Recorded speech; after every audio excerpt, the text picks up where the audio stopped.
नमस्कार साथियों, एक बार फिर से आप सभी का आपके अपने लक्की सर यूट्यूब चैनल पर हार्दिक स्वागत है, अभिनंदन है, वंदन है। तो साथियों, कल के वीडियो में हमने जालोर के चौहान वंश की चर्चा की थी, जिसमें हमने देखा था कि जालोर वंश की स्थापना 1181 में कीर्तिपाल चौहान के द्वारा की गई थी। उसे मुहणोत नैणसी के द्वारा कीतु एक महान राजा की उपाधि दी गई थी। वहीं मुहणोत नैणसी को राजस्थान का अबुल फजल कहते हैं। राजस्थान का अबुल फजल मुहणोत नैणसी को मुंशी देवी प्रसाद ने कहा था, क्योंकि मुहणोत नैणसी ने भी अबुल फजल की तरह अपने समकालीन शासकों के बारे में विस्तृत जानकारी दी थी। उसके बाद बहुत से शासक आए थे, लेकिन वो इतने अधिक प्रतापी शासक नहीं थे। उन सभी में सबसे प्रतापी शासक था और अंतिम शासक था तो वह था कानड़ देव चौहान, जिसका शासनकाल 1305 से 1311 ईस्वी तक था। हालांकि कानड़ देव चौहान को उनके पिता ने शासन की जिम्मेदारी कब सौंप दी थी? 1296 ईस्वी में ही सौंप दी थी, लेकिन वास्तविक रूप में शासक कब बना था? 1305 ईस्वी में। इसके समकालीन दिल्ली का शासक कौन था? अलाउद्दीन खिलजी। कल हमने लास्ट में वीडियो में चर्चा की थी कि अलाउद्दीन खिलजी के जालोर दुर्ग पर आक्रमण करने के कारण क्या थे।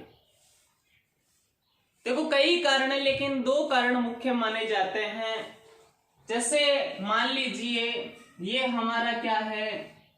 दक्षिणी राजस्थान है, यहाँ क्या है? गुजरात है, और यहाँ अपना क्या है? राजस्थान है। यहाँ अपना क्या है? जालोर है। क्या है? जालोर। यहाँ क्या है? गुजरात। यहाँ क्या है? मालवा।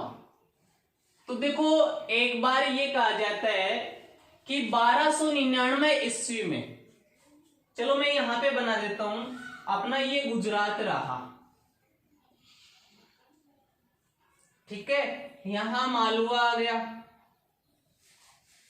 एक बार क्या हुआ? 1299 ईस्वी में अलाउद्दीन खिलजी ने गुजरात पर आक्रमण करने के लिए, कब? 1299 ईस्वी में गुजरात पर आक्रमण करने के लिए अपना एक विशेष सेनापति था, जिसका नाम था उल्लुग खां। उसके नेतृत्व में एक सेना भेजी थी। गुजरात का उस समय शासक कौन था? कर्ण बघेला। अब हुआ क्या कि इस सेना को अपने राजस्थान से होकर गुजरना था गुजरात के लिए, तो यहां मेवाड़ पड़ता है बीच में। तो ये सेना जब मेवाड़ से गुजर रही थी, उस समय मेवाड़ का एक शासक था जिसका नाम था समर सिंह। उसका एक मंत्री था, दरबारी मंत्री, जिसका नाम था निम्बा। उसने जाकर समर सिंह को कहा कि महाराज, अलाउद्दीन खिलजी की सेना गुजरात अभियान के लिए मेवाड़ होते हुए जा रही है, तो क्या आप उसे ऐसे ही जाने देंगे? अगर दरबारी मंत्री का नाम याद नहीं रहे तो मेवाड़ के शासक का नाम याद रखो, समर सिंह। समर का अर्थ क्या होता है? गर्मियां, और गर्मी में क्या पीते हैं? नींबू पानी।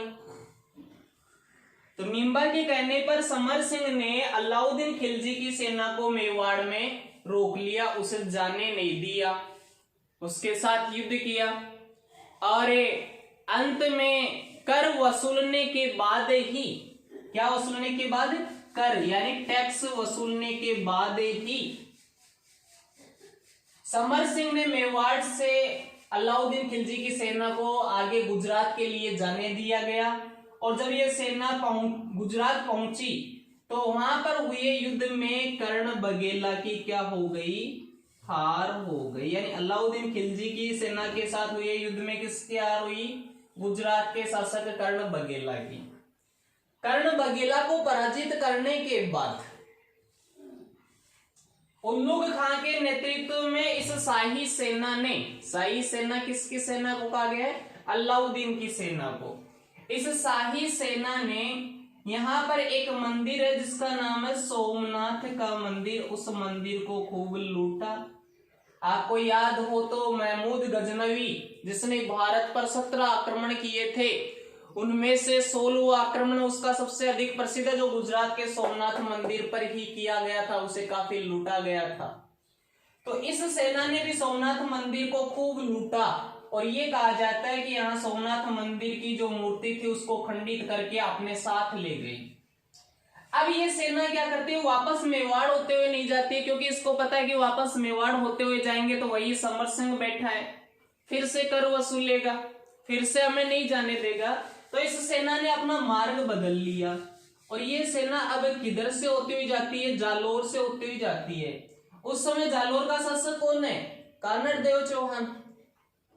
यहां पर कानड़ देव के 2 सेनापति है, जिसमें एक का नाम है जेता और एक का नाम है देवड़ा।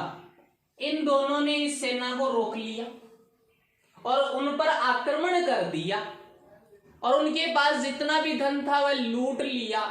ये कहा जाता है कि जो सोमनाथ की मूर्ति लेकर जा रहे थे उसको उन्होंने छीन लिया, 5 टुकड़े थे।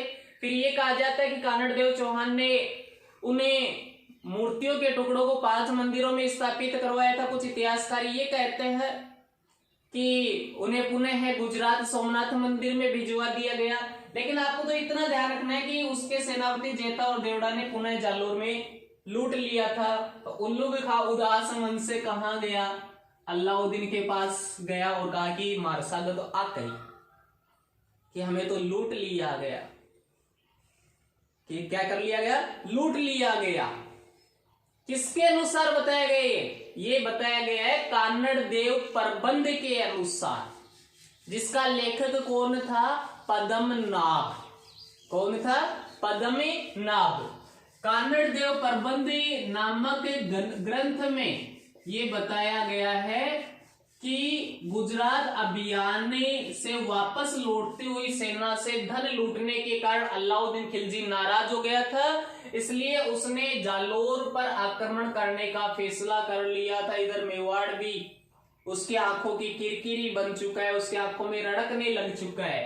तो कानड़ देव प्रबंध का लेखक कौन है? पद्मनाभ, जिसके अनुसार गुजरात अभियान को इसका मुख्य कारण बताया गया है। जबकि कुछ इतिहासकार ऐसे हैं जिन्होंने ये बताया है कि अलाउद्दीन खिलजी का जालोर पर आक्रमण करने का दूसरा कारण यह है कि उसका एक पुत्र था। किसका? कानड़ देव चौहान का, जिसका नाम था बीरम देव। क्या नाम था? बीरम देव। और अलाउद्दीन खिलजी की एक पुत्री थी जिसका नाम क्या था? फिरोजा। फिरोजा बीरम देव से प्रेम करने लग गई थी और बीरम देव ने व कानड़ देव ने उनके वैवाहिक प्रस्ताव को ठुकरा दिया था, इसलिए अलाउद्दीन खिलजी ने जालोर पर आक्रमण किया। कारण कोई भी हो, लेकिन जालोर पर आक्रमण हुआ। देखो, अलाउद्दीन खिलजी नाराज होकर 1305 ईस्वी में, कभी 1305 ईस्वी में अपना एक सेनापति है, उस सेनापति का नाम है एन उल्ली मुल्क मुल्तानी। नाम क्या है? ध्यान रखना है, एन उल्ली मुल्क मुल्तानी। बहुत मस्त नाम है ना, एन उल्ली मुल्क मुल्तानी। उस सेनापति के नेतृत्व में 1305 ईस्वी में अलाउद्दीन खिलजी ने जालोर दुर्ग पर आक्रमण करने के लिए क्या भेजी? एक सेना भेज दी। और इस सेनापति को पहुंचते पहुंचते क्या हो गई? रात हो गई। अब थका हुआ है तो मादक द्रव्य पदार्थों का सेवन तो करेगा ही, हालांकि मादक द्रव्य पदार्थों का सेवन करना स्वास्थ्य के लिए हानिकारक है। तो सेना भेजी और यह यहां पर मादक द्रव्य पदार्थों के सेवन में डूब गया। लेकिन सुबह के समय जब यह कानड़ देव चौहान से मिला तो इसने क्या किया, उसके साथ एक संधि कर ली। क्या कर ली? संधि कर ली, यानी ऐन उल मुल्क मुल्तानी और कानड़ देव चौहान के मध्य क्या हो गई, एक संधि हो गई। मुअनोत नैणसी तो ये कहता है कि इस संधि के तहत ऐन उल मुल्क मुल्तानी ने कानड़ देव चौहान को अपने पुत्र बीरम देव को अलाउद्दीन खिलजी के दरबार में भेजने के लिए दरबार में भेजने के लिए कहा, और कानड़ देव चौहान ने बीरम देव को अलाउद्दीन खिलजी के दरबार में क्या कर दिया, नियुक्त करवा दिया।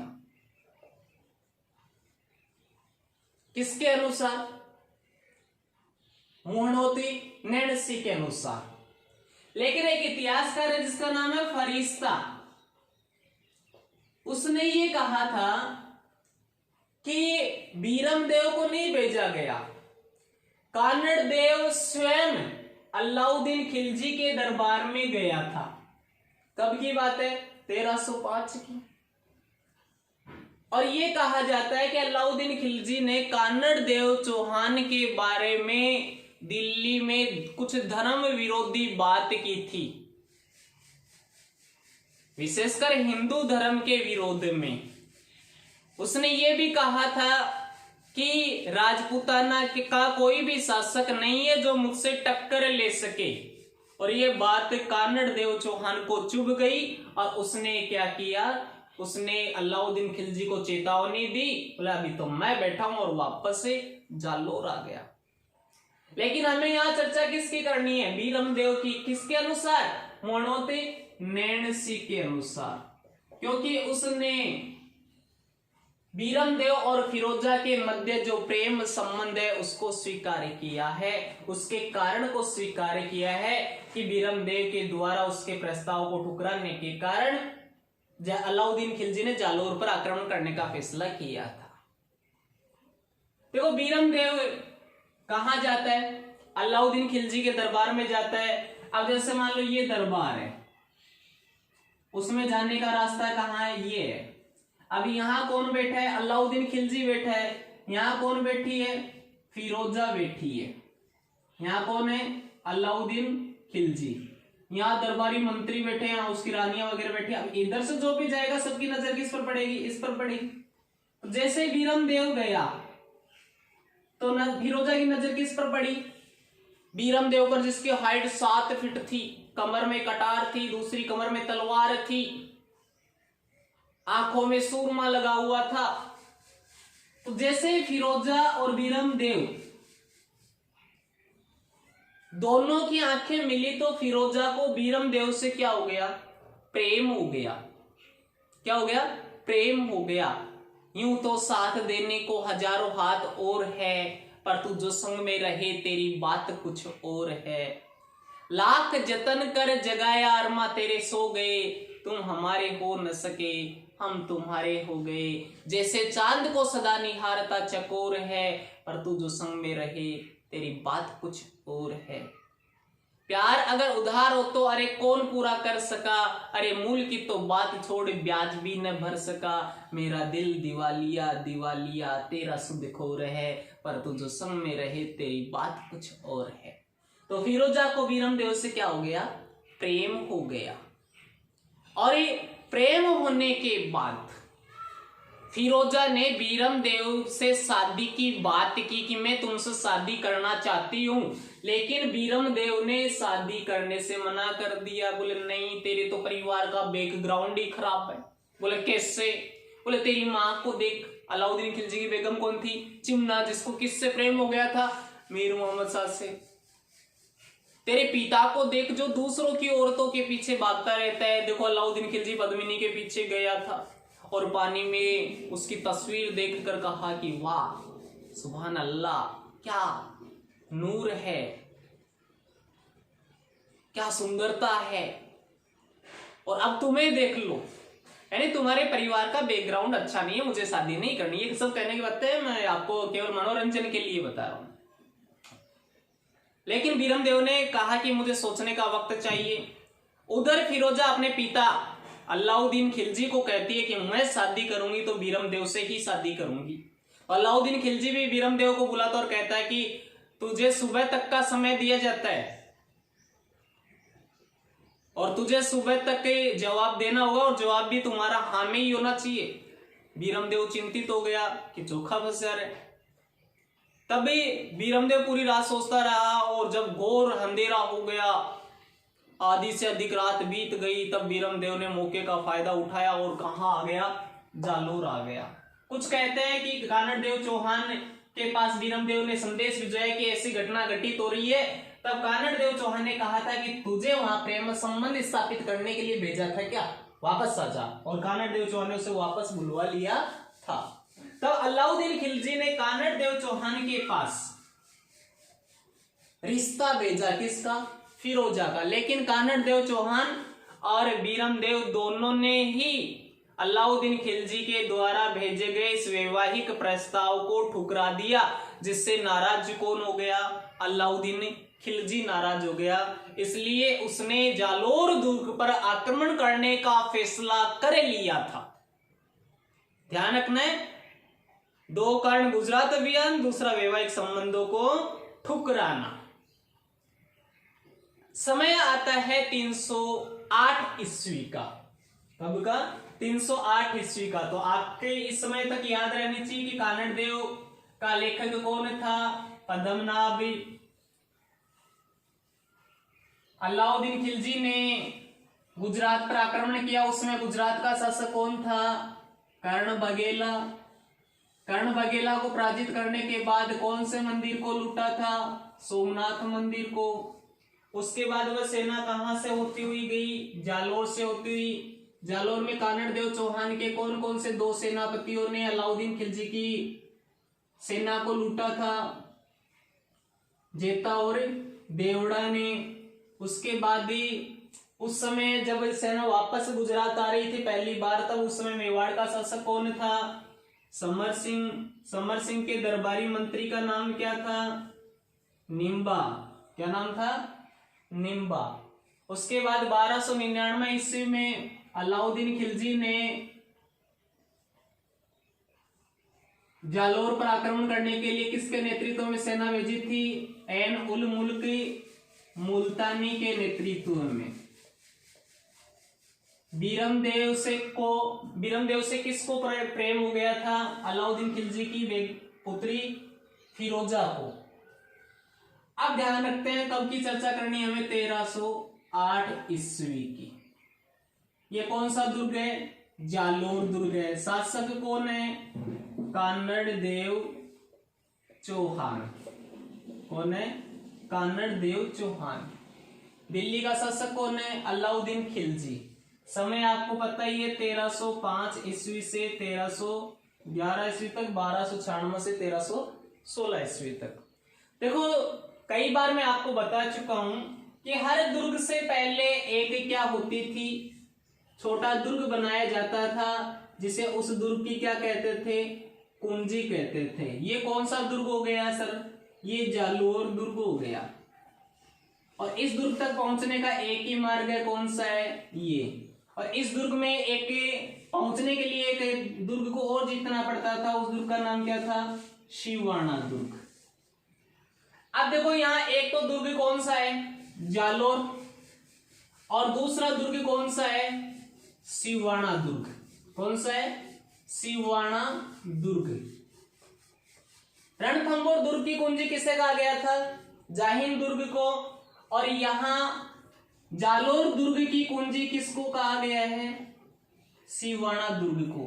देखो ये जो शिवाना का दुर्ग है, यह हल्देश्वर की पहाड़ी पर बना हुआ है। कौन सी पहाड़ी पर, हल्देश्वर की पहाड़ी पर बना हुआ है। इस दुर्ग का निर्माण वीर नारायणी पंवार के द्वारा लगभग 954 ईस्वी में करवाया गया था। यानी इसका निर्माता कौन है, वीर नारायणी पंवार है।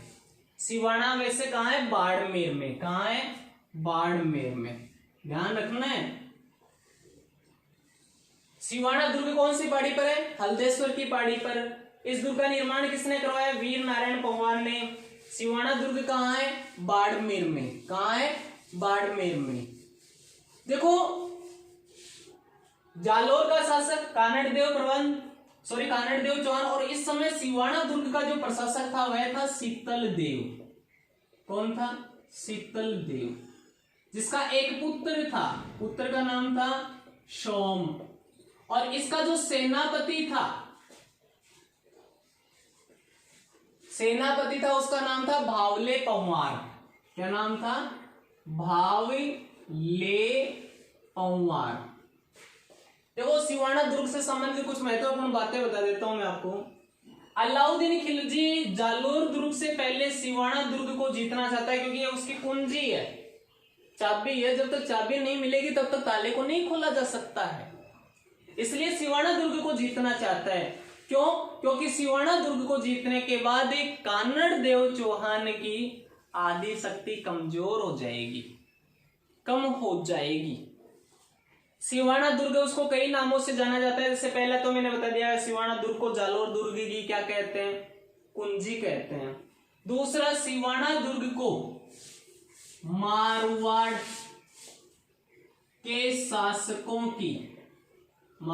के शासकों की शरण स्थली भी कहा जाता है। मारवाड़ के शासकों पर जब जब संकट आया तब वे कौन से दुर्ग में जाकर शरण लेते थे? सिवाना दुर्ग में जाकर शरण लेते थे। मारवाड़ की संकटकालीन राजधानी भी सिवाना को ही कहा जाता है। देखो, राठौड़ शासक जैसे मालदेव है, चंद्रसेन है, इन दोनों ने भी कौन से दुर्ग में शरण ली थी? सिवाना दुर्ग में शरण ली थी। मेवाड़े के शासकों की शरण स्थली कौन सा दुर्ग है? कुंभलगढ़ है। और मारवाड़ के शासकों की शरण स्थली कौन सा दुर्ग है? सिवाना दुर्ग है। मारवाड़ की संकटकालीन राजधानी भी किसे कहा जाता है? सिवाना दुर्ग को ही कहा जाता है। इसी सिवाना दुर्ग को कुंभाना व कुंभट भी कहते हैं। क्या कहते हैं? कुंभाना व कुंभट भी कहते हैं। अब आपको ध्यान रखना है कि समय कब का है? 1308 ईस्वी का। सिवाना दुर्ग का प्रशासक कौन है? शीतल देव। पुत्र कौन है? सोम। उसका सेनापति कौन है? भावले पंवार। अब देखो, अलाउद्दीन खिलजी ने सोचा कि हमें एक ऐसे सेनापति की आवश्यकता है जो कमाल कर सके। क्या कर सके? कमाल कर सके, कमाल का करतब दिखा सके, क्योंकि एन उल मुल्क मुल्तानी तो संधि के अलावा कुछ कर नहीं पाया। तभी अलाउद्दीन खिलजी ने अपना एक सेनापति था जिसका नाम था कमालुद्दीन गुर्गा, या गुर्ग कह सकते हैं, गुर्गे कह सकते हैं। उसका एक सेनापति था जिसका नाम था कमालुद्दीन गुर्गे। उसने अपने उस सेनापति को जालोर दुर्ग की कुंजी सिवाना दुर्ग पर आक्रमण करने के लिए भेजा, और वह कहां के लिए रवाना हो गया? सिवाना दुर्ग पर आक्रमण करने के लिए रवाना हो गया। कब का समय है? 1308 ईस्वी का। कब का है? 1308 ईस्वी का। और उस समय प्रशासक कौन है? इधर शीतल देव, उसका सेनापति कौन है? भावले पंवार। तब कमालुद्दीन गुर्गे की सेना का सामना करने के लिए शीतल देव ने किसको भेजा? भावले पंवार को भेजा। बोले जा संभाल। यहां पर कमालुद्दीन गुर्गे ने भावले पंवार को प्रलोभन देकर, क्या देकर? प्रलोभन देकर उसे अपनी ओर मिला लिया। बोले तुझमें तो राजा के से गुण नजर आता है, तुम्हें तो राजा होना चाहिए। अगर सिवाना दुर्ग पर हमारा अधिकार हो गया तो तुम्हें आकर राजा बना दिया जाएगा। तब भावले पंवार ने सिवाना दुर्ग में जो पेयजल था उसमें क्या मिला दिया? गोरक्त मिला दिया, गाय का रक्त, और ये अपनी तरफ से निष्क्रिय हो गया। अर्थात इस युद्ध में सिवाना दुर्ग को जीतने के लिए छल कपट का सहारा लिया गया था, और ये भावले पंवार के विश्वासघात के कारण शीतल देव व उसका पुत्र सोम, ये दोनों लड़ते हुए क्या हो गए? वीर गति को प्राप्त हो गए, लड़ते हुए मारे गए। और इस प्रकार से 2 जुलाई 1308 ईस्वी को 2 जुलाई 1308 ईस्वी को सिवाना दुर्ग पर किसका अधिकार हो गया? अलाउद्दीन खिलजी का अधिकार हो गया। कब? 2 जुलाई 1308 ईस्वी को। इस दुर्ग पर अधिकार करने के बाद अलाउद्दीन खिलजी ने सिवाना दुर्ग का नाम बदल कर, पता है क्या रख दिया था? खेराबाद रख दिया था। क्या रख दिया था? खेराबाद रख दिया था। देखो ये विशेष बात ही ध्यान रखना कि अलाउद्दीन खिलजी ने 3 दुर्गों के नाम बदले थे। कितने दुर्गों के नाम बदले थे? 3 दुर्गों के। जैसे सबसे पहले तो सिवाना दुर्ग का नाम आ गया, खेराबाद रखा। दूसरा चित्तौड़ दुर्ग का नाम रखा था, उसने चित्तौड़ का शासन किसको सौंप दिया था? अपने पुत्र खिज्र खां को। और उस चित्तौड़ दुर्ग का नाम बदलकर उसने क्या रखा था? खिजराबाद। क्या रखा था? खिजराबाद। और तीसरा, उसने जालोर दुर्ग पर अधिकार करने के बाद, जालोर दुर्ग पर अधिकार करने के बाद उसका नाम क्या रखा था? जलालाबाद। सिवाना का नाम खेराबाद, जालोर का जलालाबाद, चित्तौड़ का खिजराबाद। इन 3 दुर्गों के नाम उसने बदले थे। किसने? अलाउद्दीन खिलजी ने। किसने? अलाउद्दीन खिलजी ने। और यह राजस्थान का तीसरा शाखा था। सिवाना में जो शाखा हुआ राजस्थान का कौन सा शाखा था? तीसरा शाखा। देखो पहला शाखा तो कहां हुआ था? आप सभी जानते हैं, रणथंभौर में। किसके नेतृत्व में? हमीर देव की रानी रंग देवी के नेतृत्व में। उस समय रणथंभौर का शासक कौन था? हमीर देव चौहान। आक्रमण किसने किया था? अलाउद्दीन खिलजी ने। दूसरा शाखा कहां हुआ था? चित्तौड़ में। किसके नेतृत्व में? पद्मिनी के नेतृत्व में। चित्तौड़ का उस समय शासक कौन था? रावल रतन सिंह। आक्रमण किसने किया था? अलाउद्दीन खिलजी ने। पहला शाखा 1301 ईस्वी में, दूसरा शाखा चित्तौड़ में 1303 ईस्वी में। तीसरा शाखा कहां हुआ है? सिवाना में। कब? 1308 ईस्वी में। किसके नेतृत्व में? आपको यह पता होना चाहिए, मेणादे के नेतृत्व में। शीतलदेव की रानी मेणादे के नेतृत्व में। किसके नेतृत्व में? मेणादे के नेतृत्व में हुआ था। कब? 1308 ईस्वी में। और चौथा शाखा हुआ था जालोर में, जैतलदे, उमादे, कुंभलदे के नेतृत्व में, जिसकी चर्चा हम कल के वीडियो में करेंगे। तो सिवाना के दुर्ग का नाम बदलकर क्या रखा गया? खेराबाद। अधिकार करने के लिए किस सेनापति को भेजा गया? कमालुद्दीन गुर्गे को। ऐसे याद नहीं रहे तो ध्यान रखना कि उसे एक ऐसे सेनापति की आवश्यकता थी जो कमाल कर सके, और कमाल किसने कर दिया?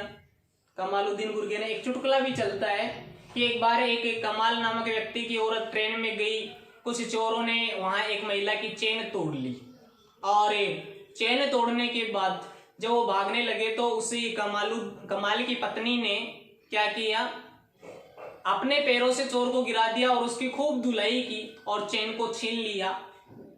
तब पूरे डिब्बे ने उसकी प्रशंसा की और उसके सम्मान में तालियां बजाई और कहा कि देखो, कमाल की औरत है, कमाल की औरत है, कमाल की औरत है। वैसे ही कमालुद्दीन गुर्गे ने भी क्या कर दिया? कमाल कर दिया। जय हिंद, जय भारत।